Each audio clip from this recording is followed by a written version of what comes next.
നമസ്കാരം. കാതോർക്കാമിന്റെ പുതിയ വീഡിയോയിലേക്ക് സ്വാഗതം. വീഡിയോ ഇഷ്ടമാവുകയാണെങ്കിൽ ചാനൽ സബ്സ്ക്രൈബ് ചെയ്യാനും വീഡിയോ ലൈക്ക് ചെയ്യാനും മറക്കരുത്. വീഡിയോയിലേക്ക് പോകാം. ലൈവ് സ്റ്റോറി എന്നുള്ള ടാസ്ക് കഴിഞ്ഞ സീസണുകളിൽ നിന്ന് വളരെ വ്യത്യസ്തമായാണ് ഈ സീസണിൽ ബിഗ് ബോസ് കൊണ്ടുവന്നിരിക്കുന്നത്. ഇത് എങ്ങനെയാണെന്ന് വെച്ചാൽ, ഒരു ബൗളിൽ നിറയെ ചീട്ടുകൾ ഉണ്ടാകും. അതിൽ ഓരോന്നും എടുത്ത് അതിൽ എഴുതിയിരിക്കുന്നത് അനുസരിച്ച് സ്റ്റോറി പറയണം. വളരെ കുറച്ച് ടൈമാണ് മത്സരാർത്ഥികൾക്കുള്ളത്. ആ ടൈമിനുള്ളിൽ ടാസ്ക് പൂർത്തിയാക്കണം. അത് വളരെ നന്നായിട്ടുണ്ട് എന്നാണ് വ്യൂവേഴ്സ് പറയുന്നത്. കാരണം വ്യൂവേഴ്സിനെ ഒരുപാട് ലാഗ് അടിപ്പിക്കാതെ വലിച്ചു നീട്ടാതെ പറയുക എന്നതാണ് ബിഗ് ബോസ് ഉദ്ദേശിക്കുന്നത്. കറക്റ്റ് പോയിന്റ്സ് മാത്രം പറയുക. മുൻ സീസണിൽ ഒരുപാട് നീണ്ടുപോകുമായിരുന്നു ഈ ടാസ്ക്. പിന്നെ മത്സരാർത്ഥികൾ എക്സ്ട്രാ പോയിന്റ്സ് ഒക്കെ ആഡ് ചെയ്യുമായിരുന്നു. നമ്മുടെ മിഥുനയ്ക്ക് ഒരുപാട് ടൈം ഉള്ളത് കൊണ്ടാവാം കള്ളം മെനഞ്ഞ് ഒരു സ്റ്റോറി ക്രിയേറ്റ് ചെയ്തത്. സോ ടൈം ലിമിറ്റ് വെച്ചത് എന്തുകൊണ്ടും നന്നായി എന്നാണ് പ്രേക്ഷകർ പറയുന്നത്. ആദ്യത്തെ ഊഴം നമ്മുടെ ശാരികയുടേതായിരുന്നു. വളരെ മനോഹരമായി ശാരിക സംസാരിച്ചു. ശാരികയെ സംബന്ധിച്ച് ശാരിക ഒരു ബോൾഡ് ലേഡിയാണ്.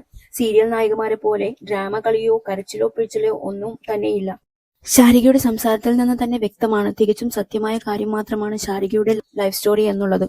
പ്രേക്ഷകരുടെ വോട്ടിന് വേണ്ടിയുള്ള ഇമോഷൻസോ ഒന്നും ക്രിയേറ്റ് ചെയ്തില്ല. തന്റെ ജീവിതത്തിൽ ഒരുപാട് സ്ട്രഗിൾസ് താൻ നേരിട്ടിട്ടുണ്ടെന്ന് ശാരിക പറഞ്ഞു. ശാരികയുടെ വിവാഹ ജീവിതം വളരെ മോശം അനുഭവങ്ങളാണ് തനിക്ക് സമ്മാനിച്ചത്. ഇന്ന് അവർ ഡിവോഴ്സ്ഡ് ആണ്. അവർക്ക് 2 കുട്ടികളുമുണ്ട്. ഒരുപാട് വിഷമം നേരിടേണ്ടി വന്നു. എന്നാൽ ഇന്ന് അവർ ഒരു യൂട്യൂബ് ചാനൽ നടത്തുന്നു. ഹോട്ട് സീറ്റ് എന്ന യൂട്യൂബ് ചാനലിന്റെ ഇന്റർവ്യൂവറായി ജോലി ചെയ്യുന്നു. ലൈഫിൽ ഒരുപാട് സ്ട്രഗിൾസ് നേരിട്ടത് കൊണ്ട് തന്നെ അതിൻ്റെതായ ഒരു ബോൾഡ്നെസ്സും ഇച്ഛാശക്തിയും പ്രതികരണ മനോഭാവവും ശാരികയിൽ നമുക്ക് കാണാൻ സാധിക്കും. വളരെ ക്ലിയർ ആയിട്ട് തന്നെ ശാരിക തുറന്നു പറഞ്ഞു. തന്റെ ഭർത്താവിൽ നിന്ന് അനുഭവിക്കേണ്ടി വന്ന മർദ്ദനവും ഭർത്താവിന്റെ വീട്ടുകാരിൽ നിന്നുമുള്ള കൊടിയ പീഡനവും താൻ നേരിട്ടിട്ടുണ്ടെന്നും, പക്ഷെ താൻ അതിനെയെല്ലാം അതിജീവിച്ച് ഒരു സക്സസ്ഫുൾ വുമണായി ഇപ്പോൾ ബിഗ് ബോസിൽ എത്തിയിരിക്കുന്നു എന്ന് കാണിച്ചു കൊടുക്കുന്നു. ഇതൊക്കെ ഇപ്പോഴത്തെ തലമുറയിലെ സ്ത്രീകൾക്ക് പ്രചോദനമായ വാക്കുകളാണ്. വിവാഹബന്ധം ഒരു തോൽവിയായാൽ ഒരു മുഴം കയറിൽ ജീവിതം അവസാനിപ്പിക്കാൻ പോകുന്ന സ്ത്രീകൾക്ക് തീർത്തും പ്രചോദനമാണ് ശാരികയുടെ വാക്കുകൾ. പരാജയങ്ങൾ ആർക്ക് വേണമെങ്കിലും സംഭവിക്കാം, പക്ഷേ അതിനെ അതിജീവിക്കണം.